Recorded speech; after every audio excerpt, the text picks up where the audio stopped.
गांव का विकास। भारत की आत्मा उसके गांवों में बसती है, परंतु आज भी कई गांव आधुनिक सुविधाओं से वंचित हैं। ये कहानी एक ऐसे गांव की है जो कभी पिछड़ा था, पर जब गांव वालों ने एकजुट होकर प्रयास किए, तो गांव ने तरक्की की नई मिसाल कायम कर दी। ये कहानी न केवल प्रेरणादायक है, बल्कि ये हमें ये भी सिखाती है कि यदि हम ठान लें, तो कोई भी बदलाव असंभव नहीं। प्रकाशपुर एक छोटा सा गांव था, जहां की मिट्टी उपजाऊ थी, परंतु गांव में न सड़क थी, न बिजली, न अच्छा स्कूल और न ही स्वास्थ्य केंद्र। लोग खेतों में दिन रात मेहनत करते थे, पर उन्हें उनकी उपज का सही दाम नहीं मिल पाता।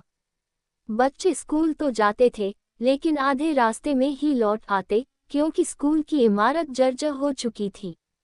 डॉक्टर महीने में एक दो बार आता, और अगर कोई गंभीर बीमारी हो जाती, तो लोगों को शहर भागना पड़ता। गांव के बुजुर्ग दिनेश काका हमेशा कहते थे, बेटा, जब तक हम खुद नहीं जागेंगे, तब तक कोई हमारा उद्धार नहीं करेगा। गांव का विकास तब ही संभव है, जब हर गांववासी उसे अपनी जिम्मेदारी माने। लेकिन लोग उनकी बातों को गंभीरता से नहीं लेते थे। सब सोचते थे, सरकार कुछ करेगी, नेता आएंगे और सुधार करेंगे। एक दिन गांव के स्कूल में पढ़े लिखे युवक अर्जुन शहर से वापस लौटा।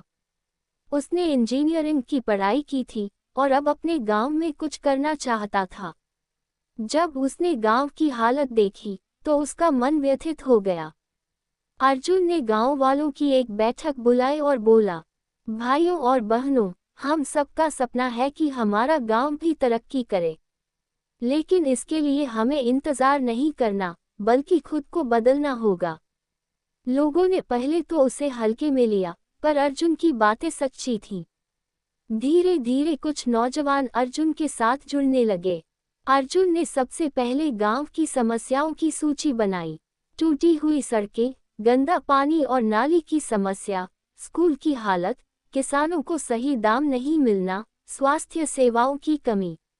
फिर उसने गांव के बुजुर्गों और प्रधान से मिलकर ग्राम विकास समिति बनाई। ये समिति हर हफ्ते एक बैठक करती और कार्य योजना बनाती। समिति ने ब्लॉक ऑफिस जाकर गांव की सड़क की मरम्मत के लिए योजना में आवेदन दिया। अर्जुन ने सब दस्तावेज सही तरीके से जमा किए और कई बार अधिकारियों से मिला। 3 महीने में सड़क मरम्मत का काम शुरू हो गया।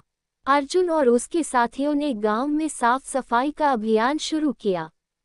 उन्होंने हर रविवार को स्वच्छता दिवस मनाना शुरू किया। बच्चों ने दीवारों पर सुंदर चित्र बनाए और स्वच्छता के नारे लिखे, स्वच्छ गांव, सुंदर गांव, गंदगी हटाओ, रोग मिटाओ। महिलाएं भी जुड़ने लगी और एक स्वच्छ वातावरण बनने लगा। अर्जुन ने पुराने स्कूल की मरम्मत के लिए फंड इकट्ठा किया। कुछ पैसे गांव वालों ने दिए, कुछ अर्जुन ने शहर के अपने दोस्तों से जुटाए। स्कूल में रंगाई पुताई करवाई गई, फर्नीचर बदला गया और लाइब्रेरी की शुरुआत हुई। अब बच्चे भी खुशी खुशी स्कूल जाने लगे। अर्जुन ने किसानों को जैविक खेती के बारे में बताया। उन्होंने नजदीकी कृषि विज्ञान केंद्र से संपर्क किया और एक अधिकारी को बुलवाया, जिसने किसानों को आधुनिक खेती के तरीके सिखाए। अब किसान सिर्फ परंपरागत खेती नहीं, बल्कि फल सब्जियां और मसालों की खेती भी करने लगे। अर्जुन ने उन्हें मंडियों से जोड़ दिया, जिससे उन्हें सही दाम मिलने लगा। ग्राम समिति ने स्वास्थ्य विभाग से संपर्क किया और हर महीने स्वास्थ्य शिविर लगवाना शुरू किया। साथ ही गांव में एक छोटे से प्राथमिक स्वास्थ्य केंद्र की मांग की गई, जो कुछ महीनों में स्वीकृत हो गया। गांव में बदलाव दिखने लगा। जो लोग पहले कहते थे, क्या फर्क पड़ता है, अब वे भी अर्जुन की तारीफ करने लगे। गांव के लोग अब खुद सफाई करते, अपने बच्चों को स्कूल भेजते और समय समय पर बैठक में भाग लेते। गांव की महिलाओं ने एक स्वयं सहायता समूह बनाया। वे अब अचार, पापड़, मसाले और हाथ से बनी वस्तुएं बनाकर बेचने लगी। इससे उन्हें आमदनी होने लगी। कुछ महिलाएं सिलाई कढ़ाई सीखकर आत्मनिर्भर हो गईं। गांव की युवतियां अब स्कूल और कॉलेज तक जाने लगीं।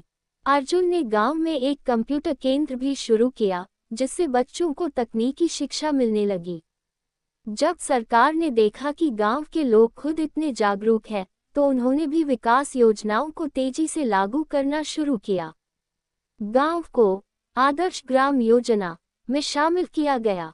शौचालय निर्माण, जल संरक्षण और सोलर लाइट जैसे कई काम हुए। गांव में अब हर घर में बिजली थी, सड़कें बनी थी, हरियाली थी और सबसे बड़ी बात, लोगों के चेहरे पर मुस्कान थी। ये कहानी हमें ये सिखाती है कि अगर हम बदलाव की उम्मीद करते हैं, तो शुरुआत खुद से करनी होगी। केवल सरकार या नेताओं को दोष देने से कुछ नहीं होगा। जब गांव के लोग एकजुट हो जाएं, तो कोई भी बदलाव मुश्किल नहीं। एकता में शक्ति है। जब सभी मिलकर काम करें, तो बड़ा बदलाव संभव है। स्वयं जागरूकता जरूरी है। अपने अधिकार और कर्तव्यों को समझना चाहिए। शिक्षा ही विकास की कुंजी है। पढ़ाई और तकनीक से ही गांव और देश आगे बढ़ सकता है। महिलाओं की भागीदारी आवश्यक है। बिना महिला सशक्तिकरण के समाज अधूरा है। प्रकृति और स्वच्छता का महत्व, साफ वातावरण और जल संरक्षण जीवन के लिए जरूरी है। प्रकाशपुर अब एक मिसाल बन चुका था। आसपास के गांव वाले भी उनसे प्रेरणा लेने लगे थे। अर्जुन ने ये साबित कर दिया कि एक व्यक्ति की सोच और प्रयास से भी बड़ा परिवर्तन संभव है। ये कहानी हर गांव, हर युवक और हर नागरिक को प्रेरणा देती है कि वे भी अपने आसपास बदलाव लाएं और भारत को सच में स्वर्ण भारत बनाने में योगदान दें।